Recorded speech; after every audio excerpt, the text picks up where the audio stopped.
G'day golfers. Ever found yourself redirecting blame and making excuses after having an absolute shocker on a golf course? I know that I have. Range was closed, I was a little cold, didn't warm up, I hit it in those 3 old divots. Then we have the podcast for you.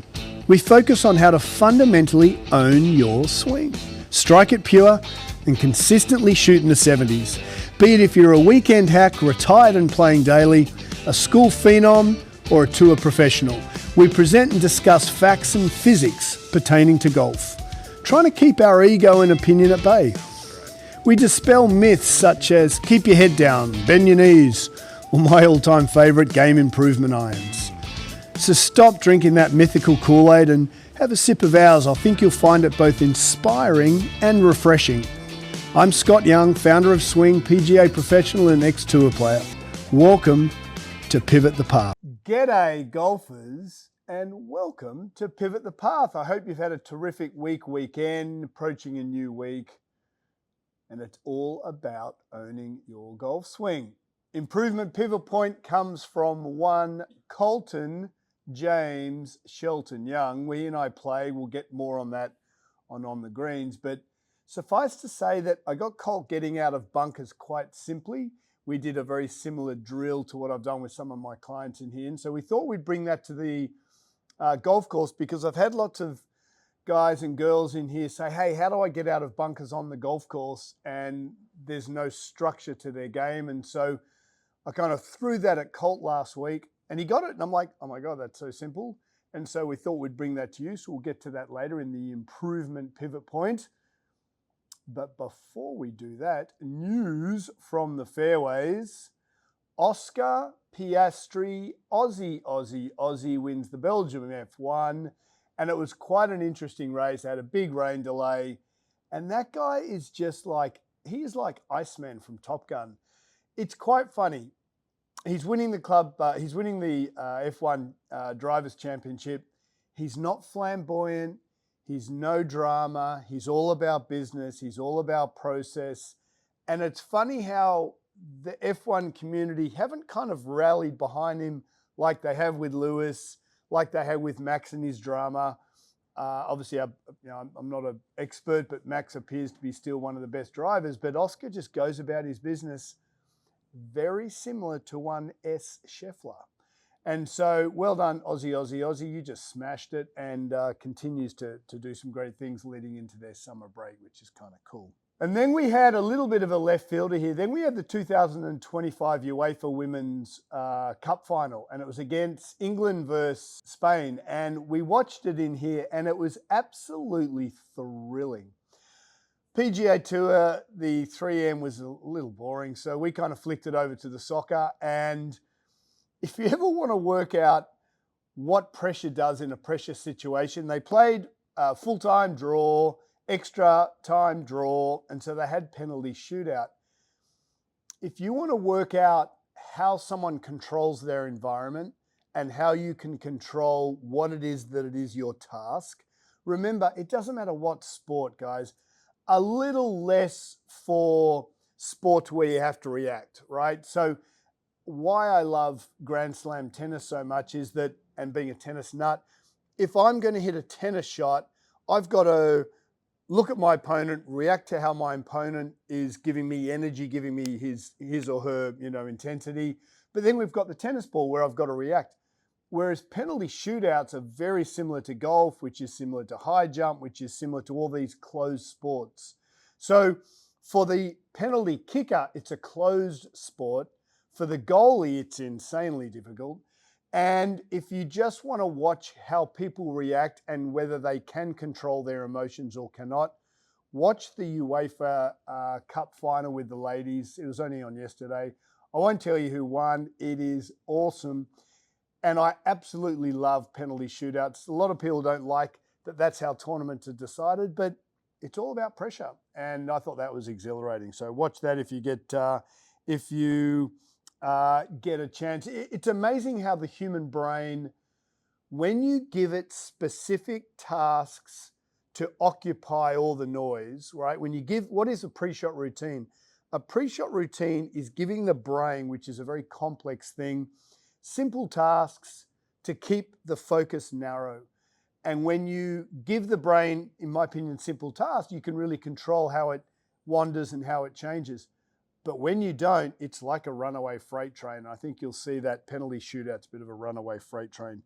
Korn Ferry Tour. We had Johnny Keefer, 24-year-old, looks like he's 15. He just won his first tour event. So he's only played 4 events. He's made 2 cuts.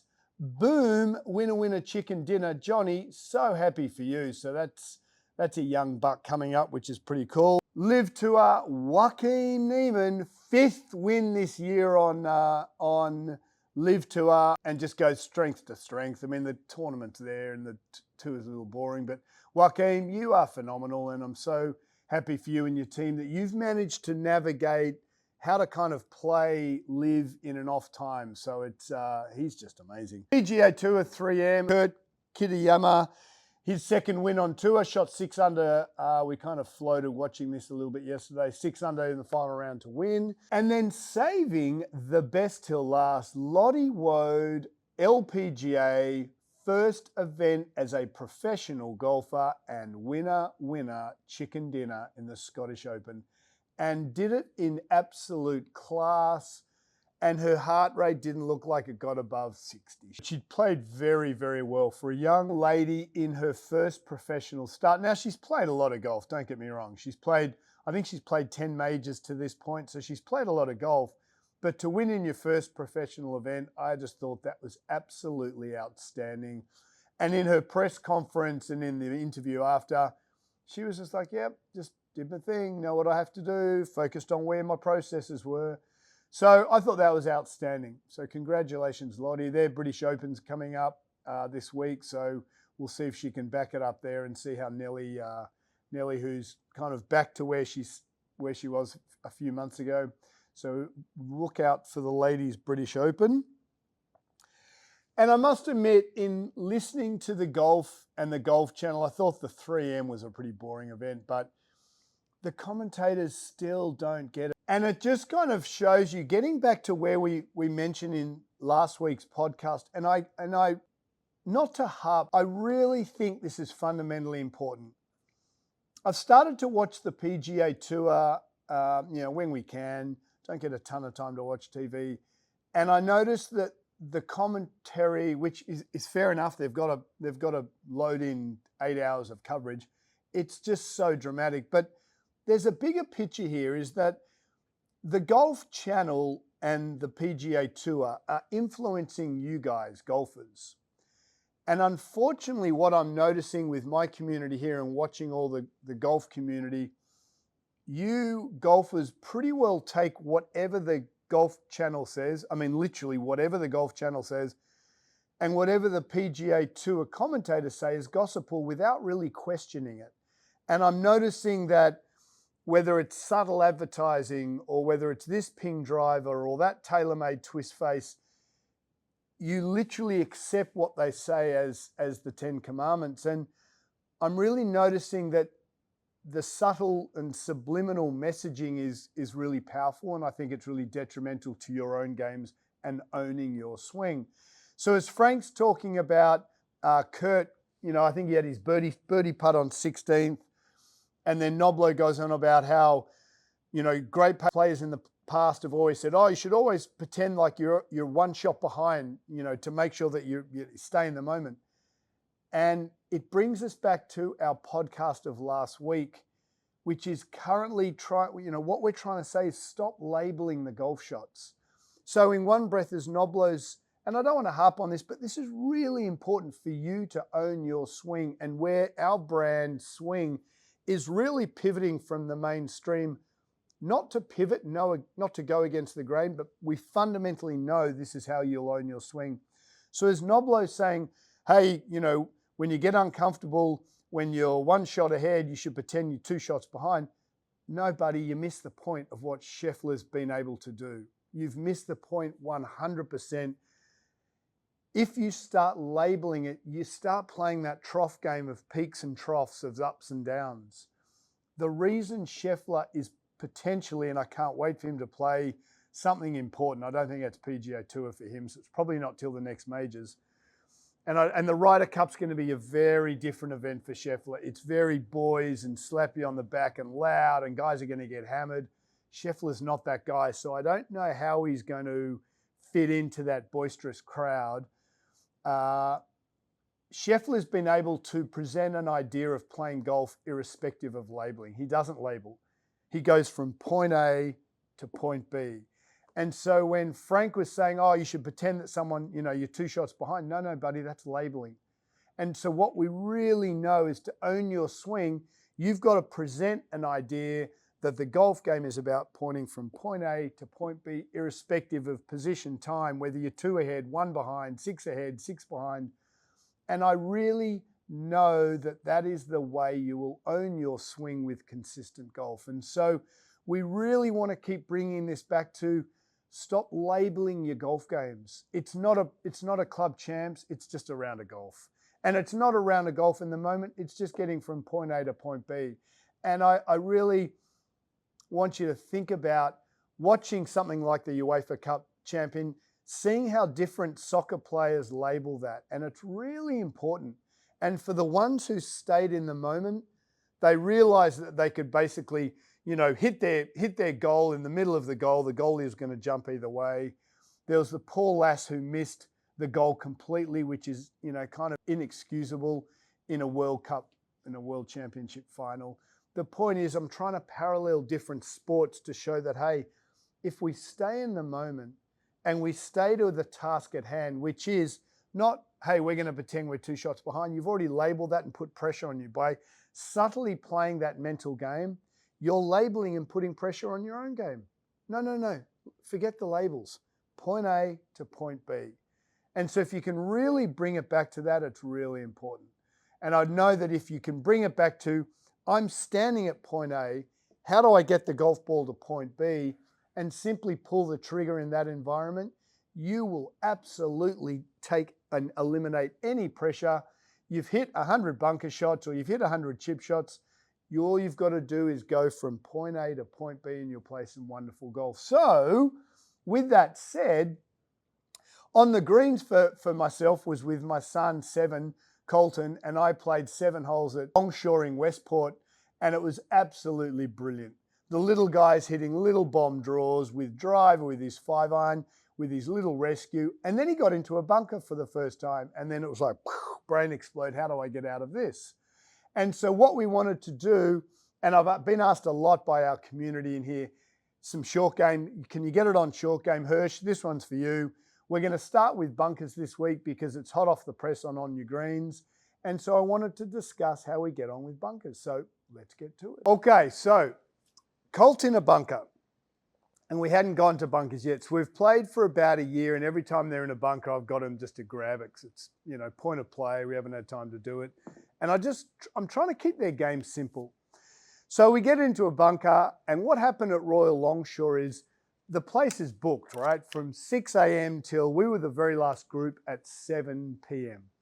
And so the starter comes up and he says, you're ahead of 3 guys. And I said to the starter, look, why don't you put those 3 first? We'll go at the very end and then we can just muck around. So I'm carrying my clubs. I'm kind of carrying Colt's. Colt's carrying his bag too. It's pretty cool. So anyway, we're waiting for the group ahead. So we're hitting little chip shots and pitch shots. It's just awesome. So he's in a bunker and he gets out in 2 seconds because all we did was apply, again, specific routines.